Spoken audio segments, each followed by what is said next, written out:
Good morning. We are back today with a new episode in our podcast series. A lot of people ask, why are you doing these podcasts? And I think the answer to that is very simple. We do it because it's about giving, exposure to our startups, the corporate leaders we work with, and essentially for our startups to understand how they can partner with corporates. Right? So today I have the privilege and pleasure of hosting an icon, Sheenam Ohrie.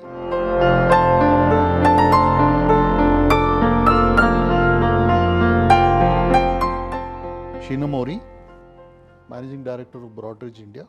So welcome Sheenam. Thank you. So Sheenam is a leader who's been around for over 31 years in the IT industry. So prior to Broadridge, she's worked in SAP, she's worked in Dell, she's worked in Edgeverve and one or two other companies.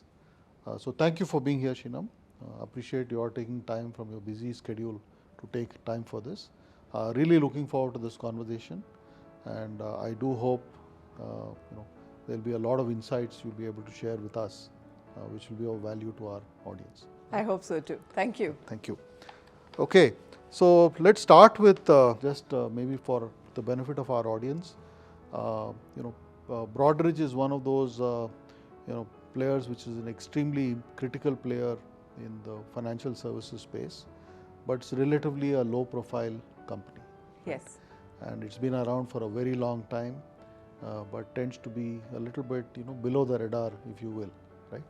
So maybe you could start with telling us a little bit about what is the business of Broadridge and how long have you been in India? I know you've been in India for a long time, one of the earliest companies to move here, and a little bit about what you're doing in India and also the scale of what you're doing in India. So thanks a lot, MSR. Thank you for having me here. What you have at T-Hub and T-Works is, I think, extremely special. It's a form of giving back to the society that I haven't seen anywhere else in the world. So congratulations on that.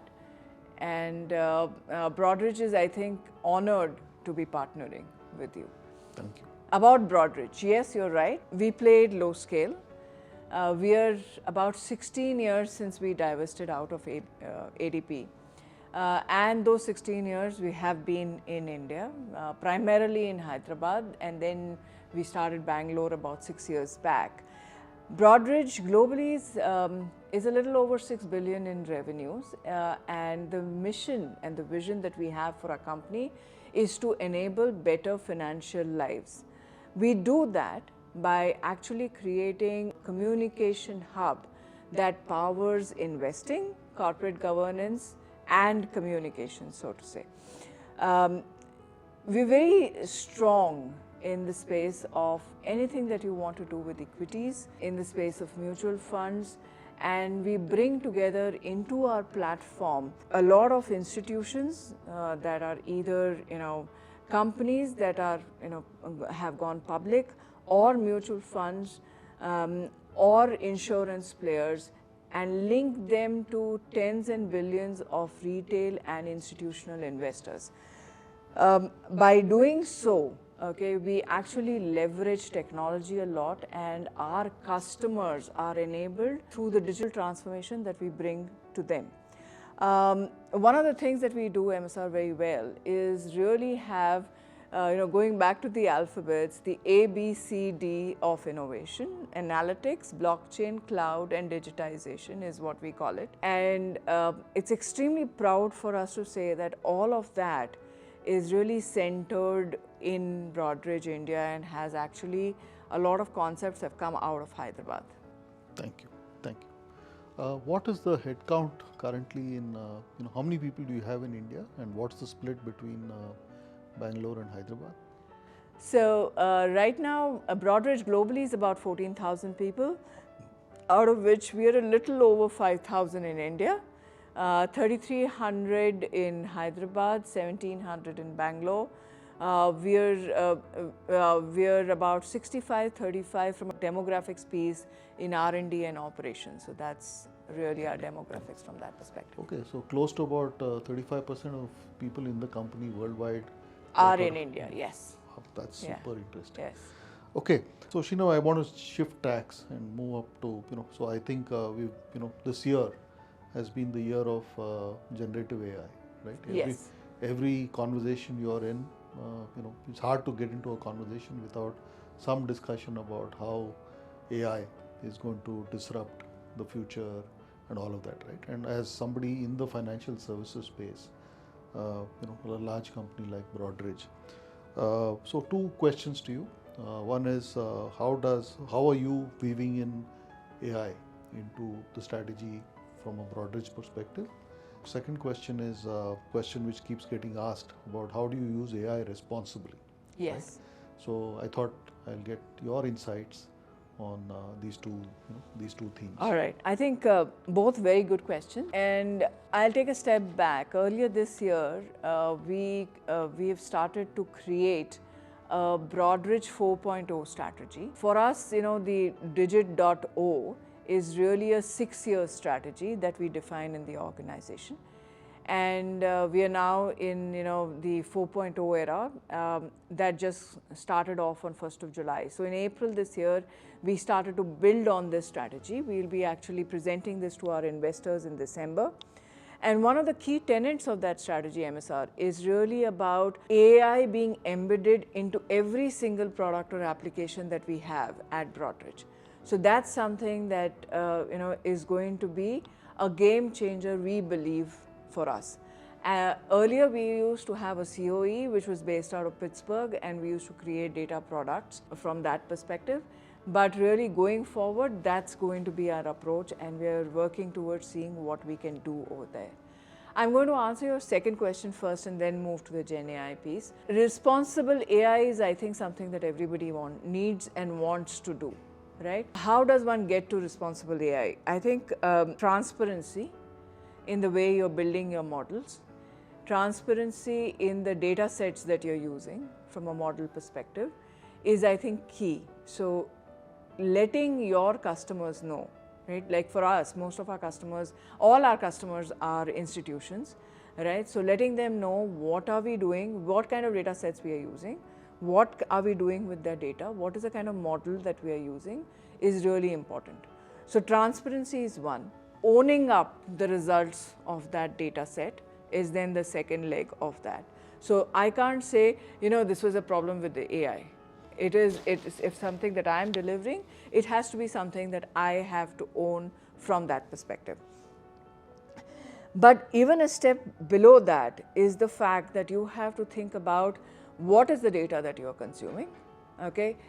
You have to ensure that the data that you're consuming is not PII, that it has consent from the customer's customer really, because we are a B2B and most of our institutions will be B2C or B2B further, but are their customers consenting to use of that data? Only then we use that data. And then the second part of that is, have we built in adequate security into that framework, right? A platform like ours has trillions of transactions flowing through it every day. Something as simple as what we've developed, and I'm sure we'll talk about it later on, which is our digital ledger repo, has 1 trillion worth of transactions flowing through it. If that's the case, we have to ensure that we are secure, that we are investing in the right security protocols. Our systems and products are governed by the fact there is limited, at least we don't think that there is hacking possible. The infrastructure that we use is up to date and has no vulnerabilities around it. So those are the kind of things that we have to ensure. And the last bit that I would talk about from a sheer responsible AI perspective is the fact that you have to ensure while you're coding that biases don't creep in. I was going to ask you that. Into your code.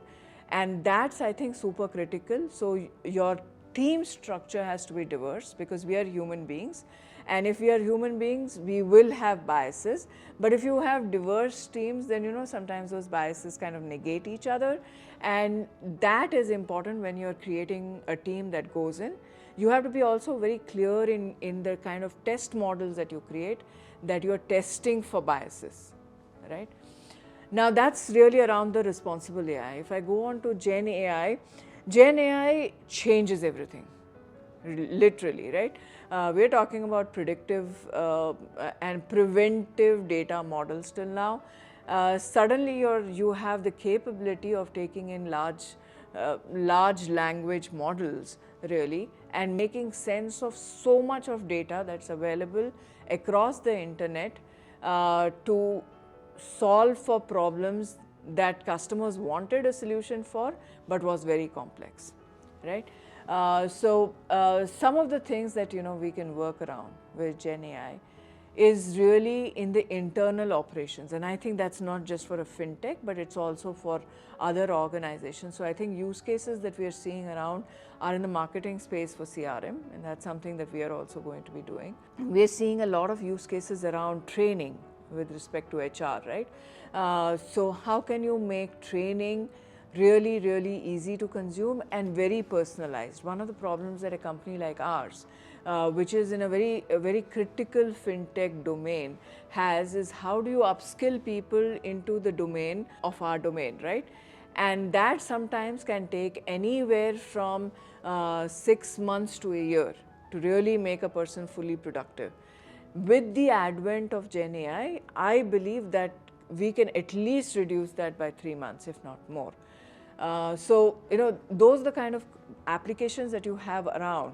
What excites me from a fact that I'm a pure technology person is the fact that instead of doing a pair programming now with another person, okay, Gen AI gives me the capability of actually doing pair programming with the chatbot or ChatGPT equivalent that any company will want to build, right? And we could have the tool do the driving and you do the supervision, you do the driving, the tool does the supervision, the tool creates the test cases and you can do test driven development. That kind of reduces the development cycle. It gives you the opportunity to go back to your customers faster and really helps in the efficiency and quality of what you're delivering into the customer space. So I think those kind of use cases are some things that all companies will kind of focus on. From a sheer fintech perspective, fraud management, internal developer productivity, and things like giving out advisory content to your end customers and actually doing personalized investing packages is things that we are kind of looking at from that perspective.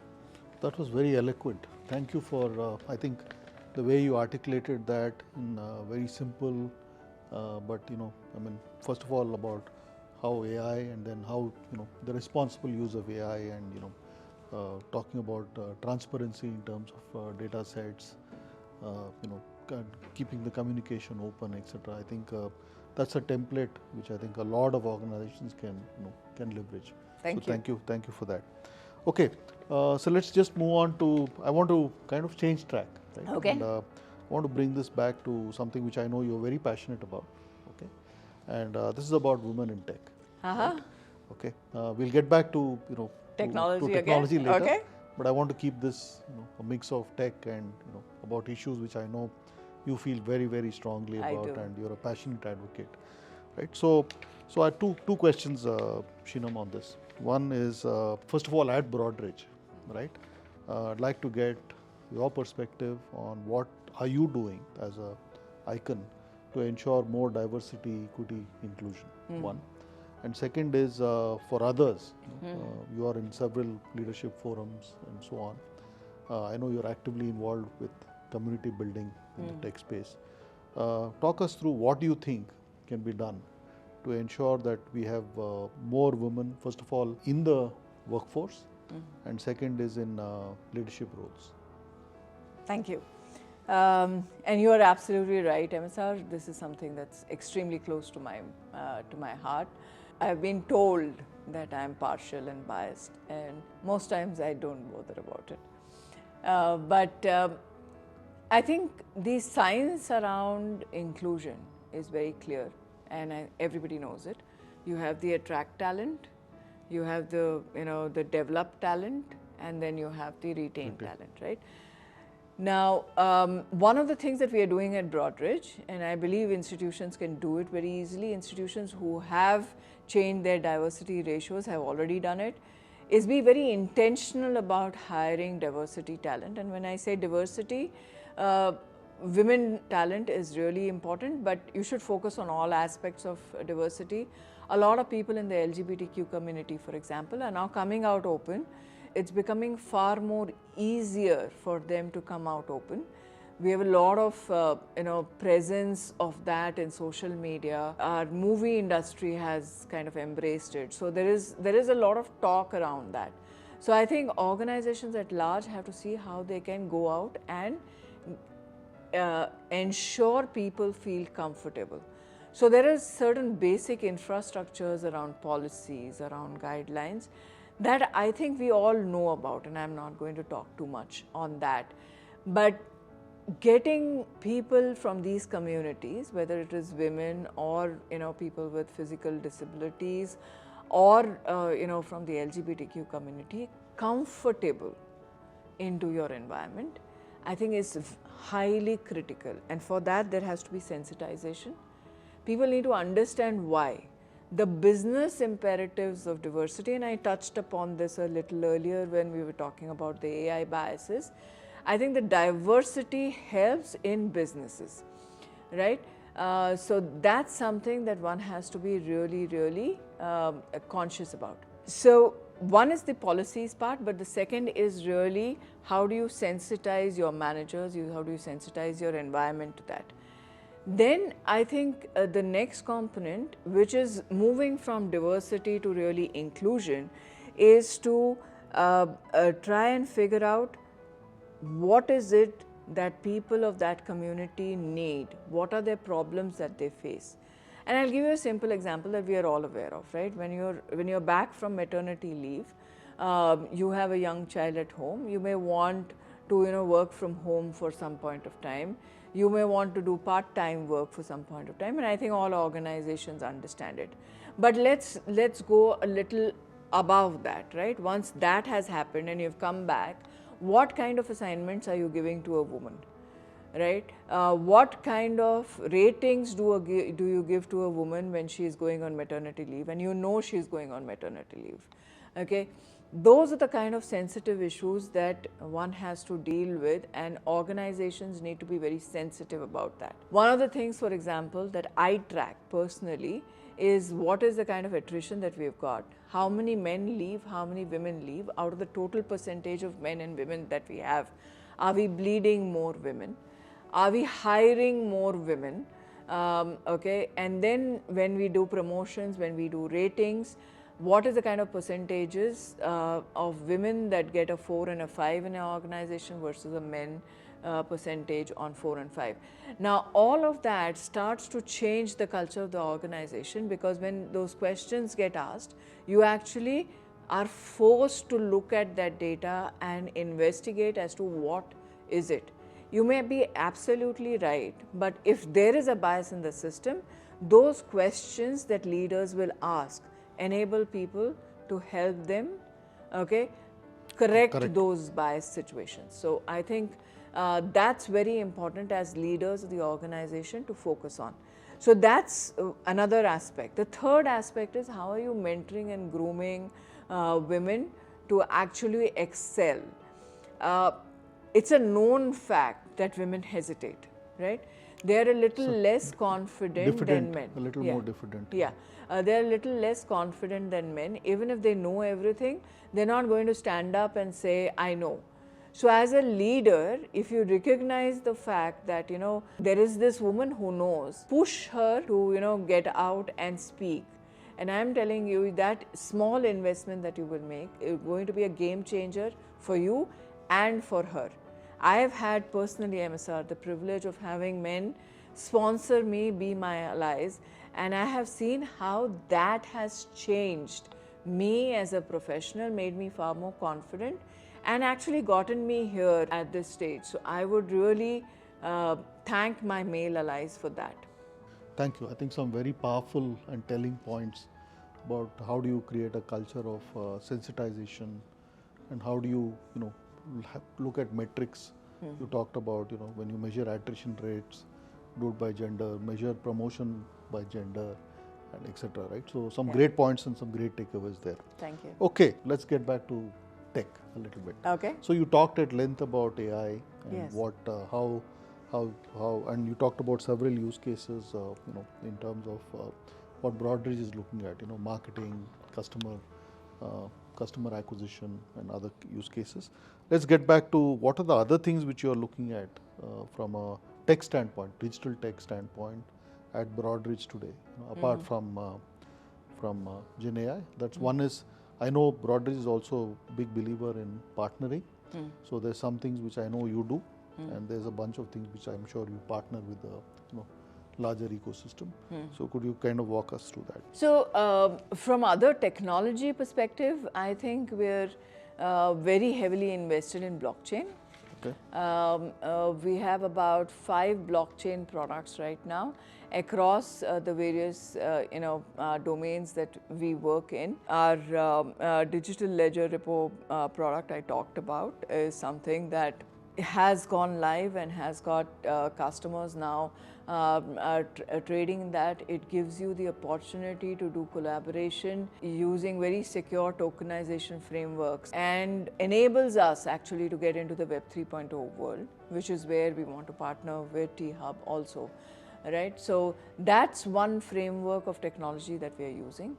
The second technology piece, which is really something that is commonsensical, is to see how we can modernize our applications, and that's really under the digitization bit, right? So how can we create far more automation in terms of not just AI, but using RPA, digitizing frameworks, doing API, doing microservices, and creating smaller, far more consumable and easily integratable components into our customer landscapes. Right? CEOs today are very wary of large implementations that span across multi-years. So if there are products that we can provide to them, functionalities that can easily integrate into their current systems, that's something that they are looking at. We have recently launched our own API marketplace and actually made a couple of sales around it just very recently, last quarter itself. So that's something that we are focusing on. We are also focusing very heavily on how we can move into the cloud. Okay, we are a large mainframe organization, and I'm not sure when it'll be feasible to really get out of mainframes, but really doing the legacy of modernizing the applications, refactoring our code, and moving to the cloud is something that we are working on. So you've pretty much covered A, B, C, D. Yes, we do. Right? Yeah. Okay, good. Okay, so I want to know, you are at T-Hub. Right? Yes.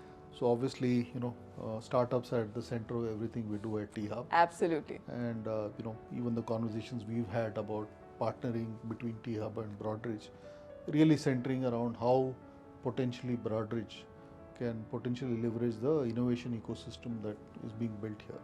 So I'd like to get your thoughts on, so 2 questions here, Sheenam. One is, so how do you see, where do you see startups playing a role in helping you define the future for Broadridge? One. Second is, for any startup which wants to engage with a large, $6 billion plus company, when you are looking at a startup, when you're evaluating a startup, right? So obviously for every startup founder, what they are building is, the next best thing since sliced bread, right? Correct. But for a large organization, it's about, obviously there are so many parameters, you spoke about some of it in the context of the AI part, privacy and security and all of that. But typically these 2 questions, one is, how do you see Broadridge broadly figure out how to leverage the open innovation ecosystem and partner with startups to accelerate Broadridge's own growth? Correct. And second is, for a startup looking to partner with a large company like Broadridge, are there any tips, tricks and treats you'd like to share with us? Absolutely. So I'm going to start with why startups, right? Um, my own principles of leadership are, 5 P's. You have purpose, you have passion, you have perseverance, you have persistence, and you have patience. Right? So if you have these 5 P's, I believe you're like a well-rounded leader. For a startup, I think passion is the most important, right? I want to create something. I have this burning need, burning desire to make a difference, to co-create or create something. So passion is important. The problem statement is extremely important and critical for any startup. So the purpose, really going back to that, is very clear. Now, you have an idea, you want to sell for it, okay, limited funds. How do you persevere through that? How are you persistent, and how do you show patience in really hard times when you need to put your head down? All of these things are important for a startup. So really, I think startups showcase to us tremendous amount of leadership that you would really not find somewhere. So startups, in my opinion, are a beautiful avenue of engagement for any organization. So why startups? I'm very clear about that. So now, you said again, passion, perseverance, persistence, patience. Wow. Okay. Nice. So you replaced Kotler's 4 P's with the 5 P's of leadership. Okay, maybe. Yeah. I think where Broadridge will be interested, right? And what would be, I think, the mode of engagement for any startup with us. We're very strong in the domain that we've got, right? But we have to be very cognizant of the fact that there could be companies that come in leveraging newer technologies, building using newer processes, have done the business process re-engineering and are solving for today's problems. Okay, and they could disrupt our world very, very quickly. So there are 2 ways or 3 ways in which we partner with any other organization. One is to see if they can build adjacencies for us, which means we are in a particular domain. If you can go out and get me some functionality, which is, it could also be a small functionality, but an important functionality adjacent to what I am, I would love to partner with you. I would love to see how you can build for us and how, at some point of time you can be a part of us. The second could be, just doing innovations in our space and teaching us how we could be better, okay, and then maybe it could be a product re-strategy situation. It's the second priority from our startup methodology, really. And the third could be, if you are an established startup and you have a customer base that is very attractive to us, that becomes a startup partnership philosophy. So from an innovation perspective, it's in that order. And I'm going to kind of stick to the adjacency bit over here, right? So why would a company like Broadridge want to work with a startup in an adjacency space? We understand the domain, we know what needs to be built. I think startups give you the ability to be agile. Startups give you the ability to maybe not follow all the processes while you're building the MVP. Be fast, go to the customer, show a customer's turnaround, and get that early feedback back. And then when you're ready, you can put into the processes and stuff like that. So the agility, the ability to use nimbleness, openness, the nimbleness, that excites us, right? Plus, there is not always things that we can see. Okay, startups are generally done by people who have had some kind of an experience, who know the domain, who understand a problem statement, maybe have worked in that domain and seen a gap, right? So just learning from that is something that we would love to work with. You want to talk to us, reach out. We have email IDs that are published. You can reach out directly to any of our leaderships, and we would definitely want to engage.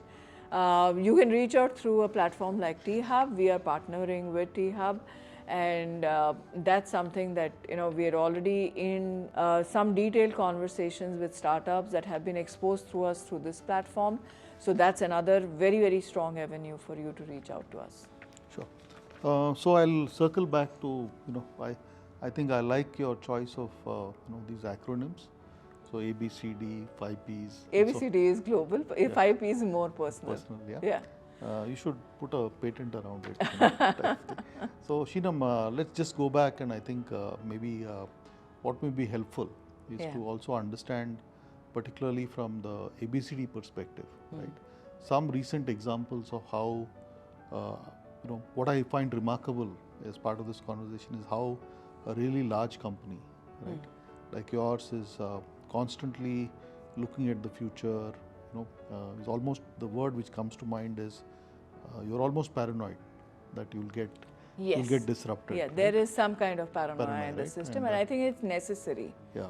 So maybe in terms of what would be helpful is if you could just give us a few examples of how ABCD itself, what are some of the newer offerings or newer capabilities which you've embarked on in the recent past or currently ongoing initiatives, right? Okay. Tim, who's our CEO, he's created a virtual team to think about what could be the potential AI use cases that we could have across the organization. And across locations, we have done significant amount of brainstorming, whiteboarding sessions. So there are about 18 use cases, MSR, that we have kind of evaluated, and some of them are in the MVP, POC kind of stages, right? But there are two products that I can talk about here, which we've kind of launched in the recent past around leveraging the Gen AI, OpenAI chat, OpenAI 4 kind of frameworks, right?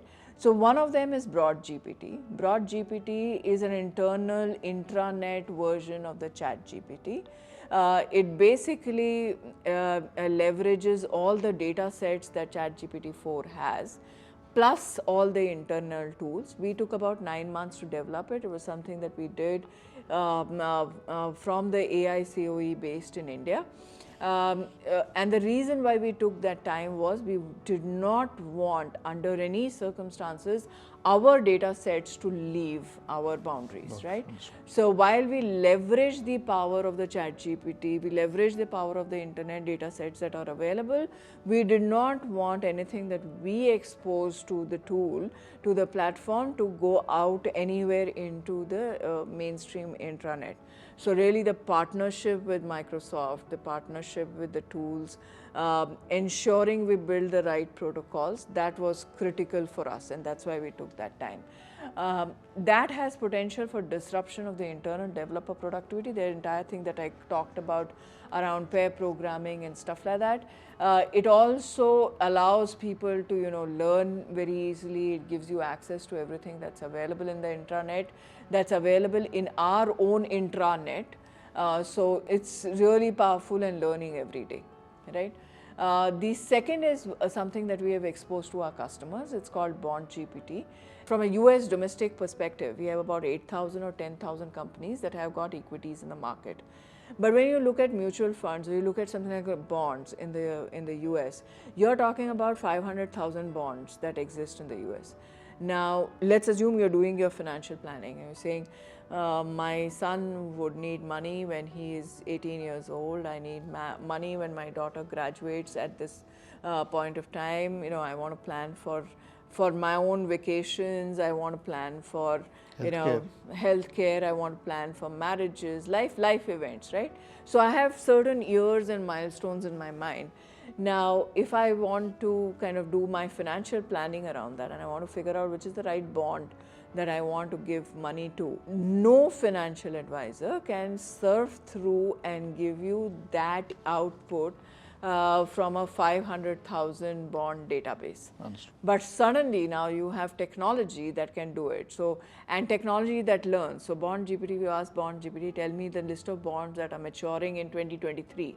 Right, or 2024, and they'll give you a list. The tool will give you a list. Now you say, I am very keen on automotive sector, and they'll filter it out and give you. So it's not something that gives you recommendations. It just currently is just a content provider So and gives it's a you content engine. Yeah, basically. it's a content engine which gives you. It's seeing a lot of traction right now, and How do you monetize this? So we have a product called LTX. We monetize it from to giving to our This customers. is We've available already for made a couple of sales retail around or that. retail or It will be given to institutional advisors. advice? Yes. Okay. Financial planning. Yeah, advice. financial planning. So it builds us on a platform where we can build other things. So this is more from a front office perspective. We will have significant number of fixed income perspective. We'll have significant number of products that we are now thinking about from both a back office, middle office perspective too. Sure. Yeah. Sheenam, one question I've always wanted to understand is how big is the market in India for what you are building? So the answer to that question, Memsar, is I don't know. Okay, but do you have significant? We don't sell in India. Okay. Okay, so at this point of time, Broadridge is a pure captive in India. We are what we call as the global capability center or GICs, that kind of word. What we want to do in the next 12 to 18 months is really explore the market and see whether it makes sense from a business perspective to invest in India and grow this market. With India growing as an economy and scaling to the levels that it is, ignoring India makes no sense. As again a part of the 4.0 strategy that we've got, one of the things is to check out the India market, and that's something that we are figuring out through partners again, and we are kind of cultivating a partner ecosystem here, right? So, so that's one aspect. I do want to touch upon, Memsar, the fact that we have a significant customer base in India. We have, our customers have global leaders sitting out of here. So we are now connecting that ecosystem. So we are at least, the HSBCs, Barclays, Invesco's, Nomura, all the global Northern entities, Trust, yeah. all of them, UBS, they have global leaders sitting in India.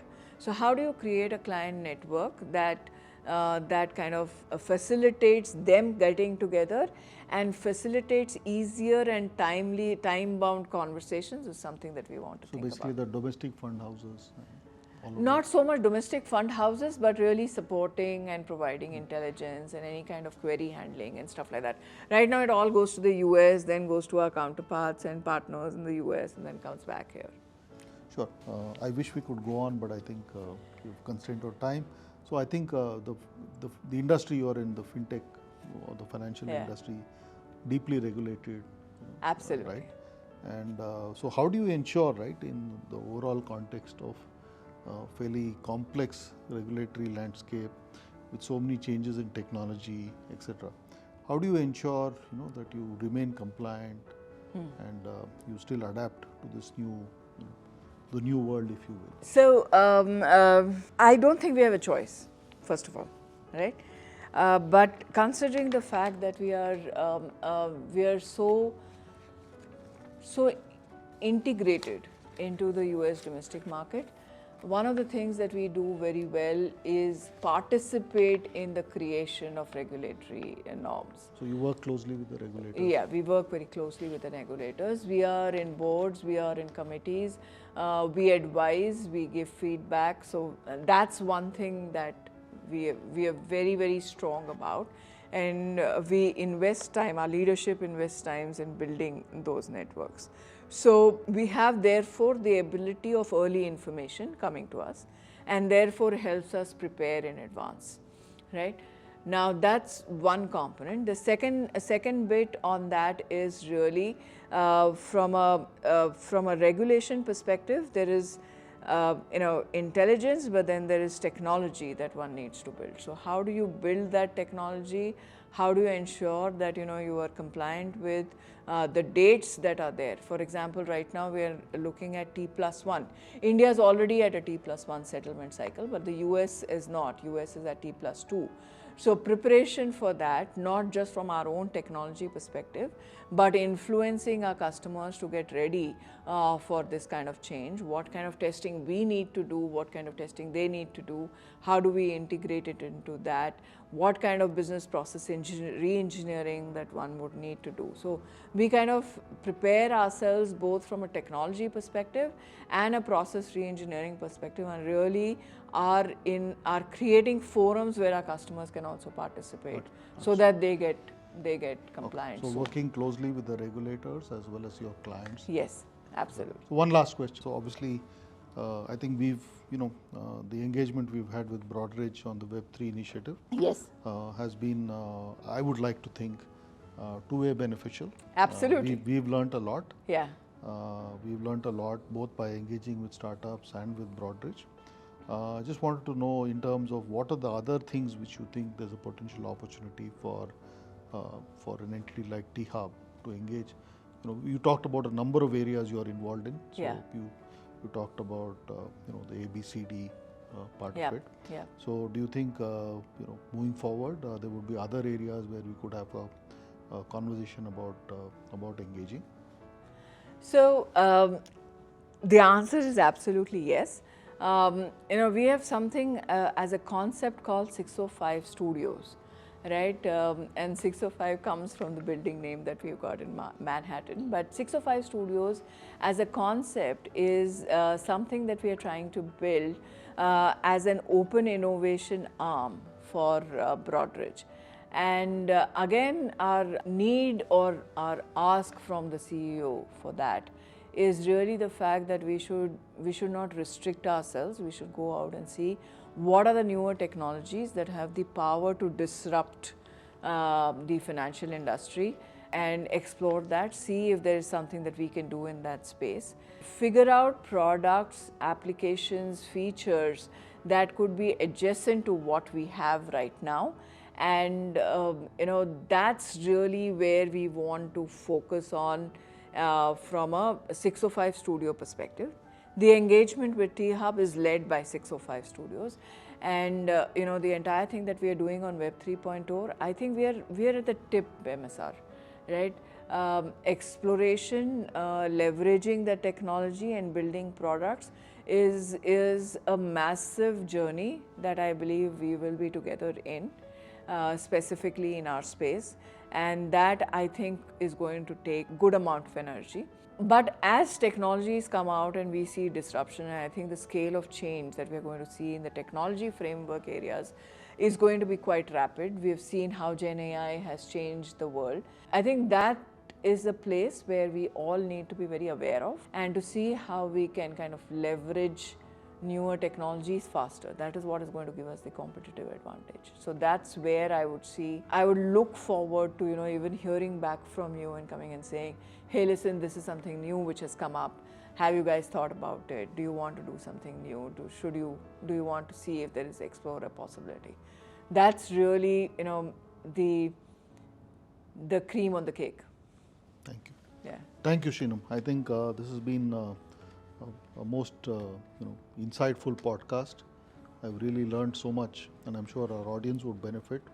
You covered so many different themes, and really thank you for taking the time off from your busy schedule, and look forward to building on the open innovation ecosystem which you spoke about. And I think this is a true partnership where obviously you get an opportunity to work with early stage startups. Absolutely. They get to figure out how to work with a large company, and also given the fact that you're in a very regulated industry, I think there's a lot of learning for the startups on how to build products at scale for a global audience, sort of thing. Right? So thank you very much, and look forward to more. Absolutely, and I do want to end this by saying that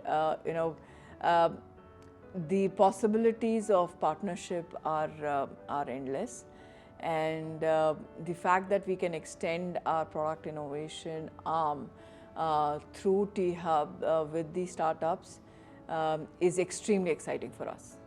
Thank you. Thank you. Thank you very much. Thank you. In August 2023, T-Hub and Broadridge launched the Web 3.0 initiative, leading to the Web 3.0 final on 14th December. The initiative aimed to demystify Web 3.0 terminology, empowering a dynamic community of builders shaping the future of the Internet. The engagement included 8 webinars, 5 podcasts, 8 Web3 Pathshala sessions, and a game-changing hackathon, engaging over 790 participants. The 6-week bootcamp featured 9 speakers and 20 participants, and 100 plus ideas resulted into successful projects. The whole reason of our interest, our meaning Telangana government's interest, is that we see terrific use cases, some very long pending pain points of common citizens, of enterprises, of governments themselves can be sorted out using Web 3.0. The Solution Hackathon produced innovative tools, with one project emerging victorious. The community impact was significant, boosting 2,000 plus impressions per post, a vibrant community of 600 active members, and the addition of 10 new community partners and speakers Pranav Khanna and Kavya Prasad. There's no different markets in Web3. It's one big market, right? When people can transact, they can communicate, they can share, whether it's information, right? And they still feel protected. In conclusion, T-Hub and Broadridge collaboratively nurtured a community in the dynamic Web 3.0 landscape, emphasizing the importance of clarity, knowledge, and a vibrant community ready to lead the next era of the Internet.